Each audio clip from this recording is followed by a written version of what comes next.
আসসালামু আলাইকুম ভিউয়ার্স, আসিফ কার্পেটে আবারও একটি নতুন ভিডিওতে আপনাদের সবাইকে স্বাগতম। তো আপনারা এখন আমি আমাদের যে মেন শোরুমটা ওইখানে একটা ভিডিওর মাধ্যমে আমি কার্পেট দেখাবো এবং আমাদের শোরুমটা কোথায় সেটা আপনাদেরকে আমি দেখিয়ে দেবো ইনশাল্লাহ।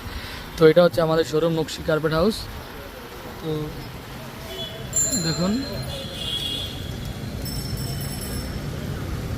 এই হচ্ছে আমাদের নকশি কার্পেট সেগুন বাগিচা। এই যেটা হচ্ছে শিল্পকলা, এই শিল্পকলা একাডেমির পূর্ব সাইডে আমাদের এই ছোট্ট দোকানটি।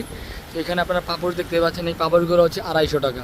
এখানে বড় পাপড় দেখতে পাচ্ছেন, এটা হচ্ছে 2 ফিট 4 ফিট। এগুলো বড় বড়, অনেক বড় বড়, 2 ফিট 4 ফিট, অনেক মোটাও। এগুলো হচ্ছে মাত্র 1200 টাকা। আর এখানে দেখতে পাচ্ছেন এগুলো হচ্ছে চায়না কার্পেট। চায়না কার্পেটটা সবাই এটার সাথে পরিচিত। তো এই চায়না কার্পেটগুলো দেখেন, চায়না কার্পেটের এই প্যাকেটটা হচ্ছে চায়না কার্পেটের। আর এই যেগুলো হচ্ছে বাংলা কার্পেট, এই যে এই প্যাকেট বাংলা কার্পেটের। এই যে এইটা বাংলা, এইটা চায়না। দেখেন, আপনি বুঝবেন না, যদি আমরা আপনাদেরকে না বলে দিই তো ক্ষেত্রে আপনারা বুঝতে একটু কষ্টই হবে। আর যারা রেগুলারলি ইউজ করেন বা জানেন